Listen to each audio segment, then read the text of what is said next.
محبت جرم تھا میرا اسکل ملک حسان، کس نمبر ہش تم؟ آئزہ رک جاؤ بیٹا، اذلان کو آ لینے دو، ماما وہ گاڑی پارک کر کے آ جائیں گے۔ سکینہ بیگم اور آئزہ مال کے اندرونی راستے پر قدم رکھتے ہوئے اندر داخل ہوئیں۔ سر آپ یہ گاڑی یہاں پارک نہیں کر سکتے، یہ جگہ مال کے ورکرز کی پارکنگ کے لیے ہے۔ ایک آدمی سیکیورٹی گارڈ کی وردی پہنے اذلان سے مخاطب ہوا۔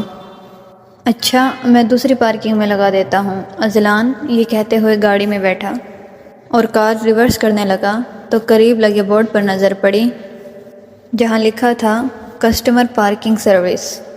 اذلان کی چھٹی حس نے فوراً اسے کسی خطرے کی آگاہی دی اور گاڑی سے باہر نکلا تو دیکھا کہ وہ سیکیورٹی گارڈ اب وہاں نہیں تھا۔ اذلان نے فوراً مال کے اندرونی حصے کی طرف دوڑ لگائی، لیکن شاید دیر ہو چکی تھی۔ گاڑیوں کا ایک وسیع قافلہ کاس محل میں داخل ہوا تو ہما اس سلطنت کو دیکھ کر حیران ہوئی۔ وہ محل کا احاطہ اور چک و چوند دیکھنے سے لگتا تھا کہ وہ کسی بادشاہ کی سلطنت ہوگی یقیناً۔ گاڑیاں رکی تو کاس نے آ کر ہما شیرازی کی طرف کا دروازہ کھولا اور سر قدرے جھکائے اپنا مضبوط ہاتھ آگے بڑھایا، جس پر اس نازک حسن کلی نے اپنا چھوٹا سا ہاتھ ڈرتے ہوئے رکھا۔ وہ بہرحم اور شفاق بادشاہ جو اس عظیم و شان سلطنت کا مالک تھا، اس جنت سے اتری حور کے سامنے سر جھکائے کھڑا تھا۔ گمان کیا جاتا تھا کہ اس کی سلطنت کو ایک بار دیکھنے والا زندہ نہیں رہتا تھا، مگر وہ شخص اس پری کے سامنے سر جھکائے کھڑا تھا جو تھی اس کی بٹر فلائی۔ تجھے معلوم ہی نہیں انداز محبت، دل خود بخود جھکتا ہے، جھکایا نہیں جاتا۔ ہما شیرازی اس حسن کے دیوتا کا ہاتھ تھامے باہر نکلی تو اس کا رخ کاس محل کے داخلی دروازے کی جانب ہوا اور اسے اپنے کانوں میں اس شخص کے الفاظ سنائی دیے جو سر جھکائے کھڑا کہہ رہا تھا، welcome to my territory butterfly. کمال تھا یہ شخص، ہما نے سوچا کچھ دیر پہلے جسے دیکھنے سے لگتا تھا کہ موت اس کی خاصیت ہے، پر کیا یہ شخص محبت کرنا بھی جانتا تھا؟ شاید سالوں پرانے احساس کمتری کے خول تھے کہ پیار کے احساس نے آج جنم لیا تھا اس شخص کے دل میں، لیکن وہ پہلا رویہ جو ہما شیرازی کے دل پہ نقش ہو گیا تھا، موت، سفاکی، دہشت، جنون اور وحشت۔ اندر بڑھنے کے بعد ہما اندازہ نہ کر سکے کہ یہ جگہ کتنی وسیع ہے، کیونکہ حد نگاہ اس محل کی حدود نظر آتی تھی۔ یہ آج سے تمہارا محل ہے میری بٹر فلائی، اور یہ بندہ ناچیز آج سے تمہارا خادم ہے، اگر تمہارا ارادہ ہو اسے اپنے ساتھ کا شرف بخشنے کا۔ کاس بالکل مختلف تھا اس شخص سے جس کا عکس ہما شیرازی نے ہوٹل میں دیکھا تھا، بلکہ یہ تو کاس تھا ہی نہیں، یہ تو التمش خانزادہ کا روپ تھا جو آج بھی محبت کرنا جانتا تھا۔ علی بخش، میڈم کو ان کے کمرے میں لے کر جاؤ اور کھانا پیش کرو اور مجھے کوئی شکایت نہ ملے، اور اگر مجھے پتہ چلا کہ اس گھر میں میری بٹر فلائی کو کوئی تنگی ہے تو تم سب کی کھال اتار کر چوراہے پر لٹکا دوں گا، سمجھے تم؟ پھر سے وہی شفاق بادشاہ جاگ گیا تھا جس کی آنکھوں میں صرف وحشت نظر آتی تھی۔ تم آرام کرو اور کھانا کھا لو، اگر کوئی پریشانی ہو تو میرا کمرہ وہاں اوپر ہے، یہ اپنے پاس رکھ لو، اس پر لگے بٹن کو دبانا، میں فوراً آ جاؤں گا۔ کاس نے ہما شیرازی کے ہاتھ میں ایک ٹریکنگ ڈیوائس الارم پکڑایا اور اپنے کمرے کی جانب بڑھ گیا، کیونکہ اگر وہ کچھ دیر اور اس ظالم سرمئی آنکھوں والی حور کو دیکھتا تو یقیناً وہ بہک جاتا، جو وہ مر کر بھی نہیں چاہتا تھا کہ اس کی بٹر فلائی میلی ہو۔ میڈم میڈم میڈم، سکینہ بیگم اور آئزہ جب مال میں داخل ہوئیں تو رپورٹرز کا جمع غفیر انہیں گھیرے کھڑا ہو گیا۔ کیا التمش خانزادہ آپ کا بیٹا ہے؟ جی، سکینہ بیگم نے جواب دیا۔ تو ناظرین، التمش خانزادہ کی والدہ ہمارے ساتھ موجود ہیں۔ آپ کو شرم نہیں آتی اپنے بیٹے کی ایسی تربیت کرتے ہوئے؟ آپ کا بیٹا التمش خانزادہ جو کاس کے نام سے انڈر ورلڈ گینگسٹر کے نام سے مشہور ہے، وہ دن دہاڑے قتل کرتا ہے، اور تو اور اس نے کچھ دن پہلے ایک پوری کی پوری بلڈنگ کو جلا کر راکھ کر دیا۔ آپ کو شرم آنی چاہیے ایسی تربیت کرتے ہوئے۔ آپ اس بارے میں کیا کہنا چاہیں گی؟ اسی طرح کی بہت سی باتیں اور الزام اچھالے گئے اس فرشتہ صفت عورت کی تربیت پر، اور ایسے الفاظ سننے کی سکت نہ رہی اور سکینہ بیگم زمین بوس ہو گئی۔ اذلان شاہ جو بھاگتا ہوا اسی طرف آ رہا تھا، سکینہ بیگم کو ہوش کھوتے دیکھ کر فوراً ان کی طرف بڑھا اور انہیں تھاما، لیکن معاملہ سمجھ نہ سکا اور عائزہ بے یقینی سی آنکھوں میں آنسو لیے اذلان شاہ کو دیکھتی رہی۔ کانوں میں ابھی تک وہ الفاظ پگھلے ہوئے شیشے کی مانند گر رہے تھے۔ اذلان نے سکینہ بیگم کو اٹھایا اور باہر کی طرف بھاگا۔ عائزہ کے قدم پتھر ہو چکے تھے اور اسے آس پاس کی کوئی خبر نہ رہی۔ الفاظ گونج رہے تھے، بس اتنا، ایک قاتل، ایک گینگسٹر، غلط تربیت۔ اذلان نے عائزہ اور سکینہ بیگم کو گاڑی میں بٹھایا اور قریبی ہسپتال کی طرف گاڑی بھگا دی۔ گاڑی ہواؤں سے باتیں کرتی ہوئی آدھے گھنٹے میں ہسپتال پہنچی اور سکینہ بیگم کو ایمرجنسی میں شفٹ کیا گیا۔ لگان بھر کر ابھی میں آیا ہی تھا گھر کہ نوحے مرگ کے سنائی دینے لگے۔ آئی ایم سوری سر، ہم انہیں نہیں بچا سکے۔ آدھا گھنٹہ پہلے ہی ہارٹ اٹیک کی وجہ سے ان کی فوراً موت ہو چکی تھی۔ اذلان شاہ کو لگا اس کے قدموں کے نیچے سے زمین نکل گئی اور خود کو لڑکھڑاتے ہوئے سنبھالا۔ عائزہ پتھر قدموں سے چلتے ہوئے اذلان شاہ کے سامنے آئی۔ آنسو آنکھوں سے نکلنے کو بےتاب تھے، لیکن صرف ایک سوال، کاس کہاں ہے؟ وہ سر اپنے دوسرے گھر ہیں۔ آپ نے التمش کہا نا؟ اذلان کو فوراً خدشے کا احساس ہوا اور خطرہ لاحق ہوا۔ چٹاک ہسپتال کے خالی کوارٹر میں زناٹے دار تھپڑ کی آواز گونج گئی۔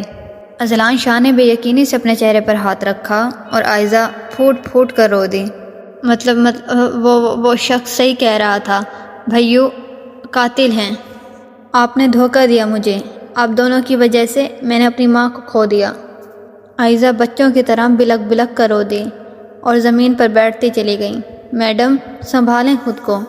اذلان نے آگے بڑھ کر عائزہ کو سہارا دینا چاہا تو وہ پھٹ پڑی۔ دور رکھیں اپنے خونی ہاتھ مجھ سے، آپ نے مارا ہے میری مما کو۔ اذلان نے موقع کی مناسبت کو سمجھا اور ہاتھ باندھے آنکھوں میں آنسو لیے پیچھے کھڑا ہو گیا اور کاس کو کال کی۔ ہیلو۔ نیند کے خمار میں ڈوبی اس سفاک کی آواز سپیکر کے پار سنائی دی۔ بھائی۔ اذلان کی لڑکھڑاتی آواز کو سن کر کاس کو خطرے کا احساس ہوا اور فوراً اٹھ بیٹھا۔ کیا ہوا اذلان؟ سب ٹھیک ہیں؟ بھائی ماں جی کیا ہوا ماں جی کو؟ بھائی ماں جی نہیں رہیں۔ کاس کے ہاتھوں سے موبائل چھوٹا اور زمین بوس ہوا۔ اس دنیا میں تمہاری واحد محبوبہ تمہاری ماں ہے، اگر وہ مر جائے تو تمہاری محبت کی داستان ختم ہوئی۔ کاس نے فوراً باہر کی طرف دوڑ لگائی۔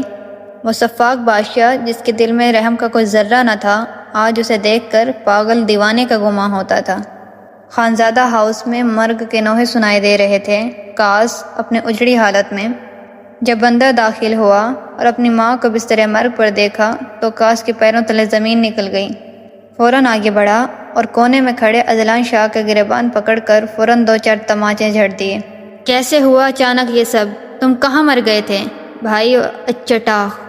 اذلان جس کی آنکھیں رونے کی وجہ سے سرخ تھی حال احوال بتانے لگا۔ اسی لمحے کاس کے چہرے پر زوردار تھپڑ کی آواز آئی۔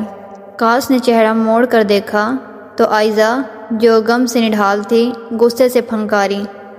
آپ ہیں میری ماما کے قاتل، آپ ہیں، آپ کی وجہ سے میری ماما مجھے چھوڑ کر چلی گئیں۔ التمش نے بے یقینی سے غم و افسوس کی کیفیت میں اپنی گڑیا کو دیکھا، جس نے آج تک اونچے لہجے میں اس سے بات تک نہ کی تھی۔ آج آخر ایسا کیا ہو گیا تھا کہ وہ باپ نما شخص پر ہاتھ اٹھانے کے لیے مجبور ہو گئی تھی؟ آپ قاتل ہیں، آپ ہی ہیں نا کاس؟ کیا ملتا ہے آپ کو خون بہا کر؟ آپ نے مار دیا میری ماما کو اور ابھی بھی یہاں کھڑے ہو کر اس بے قصور پر ہاتھ اٹھا رہے ہیں۔ التمش کا وجود پتھر ہوا۔ کیا عذاب تھی یہ آگاہی کہ خود کے جرم سننا بھی کتنا تکلیف دہ ہوتا ہے، یہ آج اسے پتہ چلا۔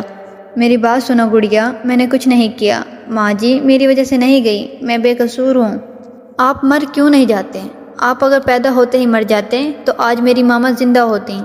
جس نے آپ کو کھلا پلا کے جوان کیا، آپ اسی جنت کو کھا گئے۔ مر جائیں آپ، مجھے شکل بھی نہیں دیکھنی آپ کی۔ میں نے کچھ نہیں کیا گڑیا، مت کہیں مجھے گڑیا، آپ کی گڑیا آپ کے لیے مر گئی۔ التمش کو لگا ایسا سن کے اس کے دل سے خون رسنے لگا ہے، جبکہ آنکھوں سے آنسو بے اختیار گر رہے تھے۔ میں نے کچھ نہیں کیا، لوگوں نے مجھے ایسا بننے پر مجبور کیا۔ روٹی کی چننی والوں، غربت اور لوگوں کی گالیوں نے مجھے ایسا بننے پر مجبور کیا۔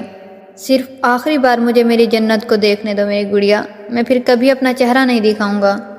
کاش چیختا رہا، روتا رہا، لیکن اس نے آخری بار اپنی جنت کو دیکھنے کا موقع بھی کھو دیا۔ واقعی اس سے بڑا بدقسمت کوئی نہ تھا۔ کیا وہ زندہ رہ سکے گا؟ اس یاد کے ساتھ کہ اس کی ماں اس کی وجہ سے اپنی جان کی بازی ہار گئی۔ وہ شخص جو 12 سال کی عمر کے بعد رونا بھول چکا تھا، آج 12 سال بعد بلک بلک کر رو رہا تھا۔ کاش کو لگا اس کی روح کسی نے کھینچ لی ہے اور اس کے جسم کو کانٹوں پر پھینک کر کھینچ کے ادھیڑ دیا ہے، اور اس کی ٹانگوں میں کھڑا ہونے تک کی طاقت نہ رہی اور وہیں بیٹھتا چلا گیا۔ اذلان اور فردان نے آگے بڑھ کر اس لوہے کے جگر والے شخص کو سنبھالا جو آج بالکل ٹوٹ چکا تھا۔ دشمن نے وار کیا تھا چن کے، اور وہ جانتا تھا کہ یہ وار کاش کی ریڑھ کی ہڈی تک کو توڑ کے رکھ دے گا۔ اذلان، جی بھائی، تم نے مجھے مایوس کیا، تم نے اپنا فرض نہیں نبھایا۔ بھائی مجھے معاف کر دیں، مجھ سے غلطی ہو گئی۔ اذلان شاہ جو غم کی شدت سے خود بحال تھا، شرمندگی سے معافی مانگ رہا تھا۔ کیوں اس نے اکیلے جانے دیا انہیں؟ گڑیا کا خیال رکھنا اذلان، اور دعا کرنا کہ خدا مجھے اتنا ظرف دے کہ میں یہ غم سہ پاؤں، ورنہ میں اس دنیا کو آگ لگا دوں گا جس نے مجھ سے میری جنت چھینی۔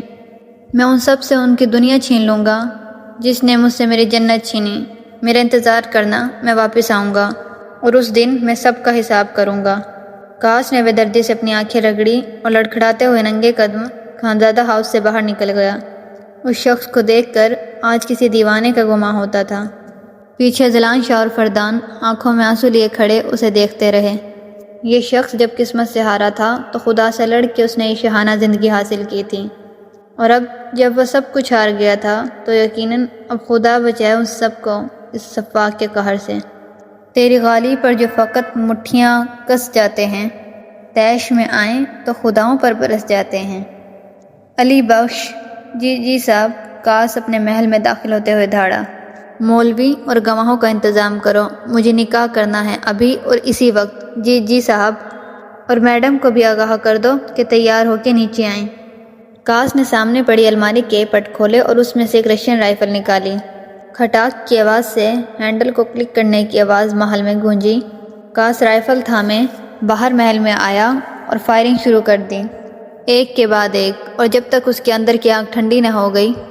اس بادشاہ نے 36 کے قریب میگزین کے راؤنڈ پھونک ڈالے۔ گولیوں کی آواز سن کے ہما شیرازی جو نیند کی حالت میں تھی اٹھ بیٹھی اور کانوں پر ہاتھ رکھے ڈر سے تھر تھر کانپنے لگی۔ آواز بند ہونے کے بعد دروازہ کھولے باہر آئی تو وہ بادشاہ وقت اپنے عالیشان تخت پر بیٹھے، رائفل کو ٹانگ پر رکھے، ایک بازو اس رائفل کے منہ پر رکھے بیٹھا، دوسرے ہاتھ سے اپنا ماتھا مسل رہا تھا۔ ارے اچھا کیا تم خود آ گئی، الماری میں تمہارے کپڑے رکھے ہیں، کوئی اچھا سا جوڑا پہن لو، کچھ دیر میں ہمارا نکاح ہے۔ ہما نے اس کی آنکھوں میں دیکھا جو یوں تھیں کہ ابھی خون چھلکنے لگیں گی۔ ہما کو ان آنکھوں سے وحشت محسوس ہوئی تو فوراً نظریں جھکا لی۔ لیکن آپ نے تو کہا تھا کہ میں اپنی مرضی سے چاہوں تو۔ ہما نے ڈرتے ہوئے لڑکھڑاتی زبان سے اس بادشاہ کے سامنے اپنی فریاد رکھی۔ فکر مت کرو میری بٹر فلائی، میں ابھی بھی اپنی بات پر قائم ہوں، لیکن تمہیں اس گھر میں عزت کا مقام دے کے رکھنا چاہتا ہوں۔ کاش نے اسے چھونے کی ہمت نہ کی کہ وہی خیال کہ کہیں یہ حور میلی نہ ہو جائے۔ اگلے 15 منٹ میں ایجاب و قبول کے مراحل مکمل ہوئے تو وہ سرمئی آنکھوں والی حسن پری اب اس بادشاہ وقت کی محرم تھی۔ ایجاب و قبول کے دوران کاش اپنی منصوبہ بندی کے خیالوں میں تھا، صرف قبول ہے کہ مراحل کو دھیان میں رکھا۔ نکاح کے بعد کاش کمرے میں داخل ہوا تو وہ جنت سے اتری حور پورے حق سے اس کے بستر میں براجمان بیٹھی تھی، اور شاید کانپ بھی رہی تھی کہ کہیں یہ شخص حد نہ بھولے۔ کاش آگے بڑھا اور اسے بازوں سے پکڑ کر نرمی سے اپنے سامنے کھڑا کیا اور اس کی روشن پیشانی پر ایک خوبصورت لمس اتارا۔ یہ اب سے تمہارا کمرہ اور میں تمہاری ہاں کا انتظار کروں گا۔ میں تمہارے ساتھ بوڑھا ہونا چاہوں گا میری بٹر فلائی۔ ہما اس جان لیوا لمس کی تپش سے ذرا کسمسائی تو کاش اس کی جھجک کو سمجھتے ہوئے ذرا فاصلے پر ہوا اور الٹے قدم کمرے سے نکل گیا۔ ایک مرتبہ پھر گولی کی آواز آئی۔ اس گھر میں کوئی کیسے رہ سکتا ہے جہاں بار بار گولیوں کی آواز گونجے؟ ظالم آدمی، پتہ نہیں کہاں قید کر دیا مجھے۔ ہما ہڑبڑاتے ہوئے باہر نکلی تو ساتھ کے کمرے سے خون کی ایک پتلی لکیر نکلتی ہوئی دکھائی دی تو فوراً چیخ ماری۔ تمام ملازم اس کمرے کی طرف بھاگے۔ اندر کا منظر دیکھ کر ہما کے قدموں تلے زمین نکل گئی۔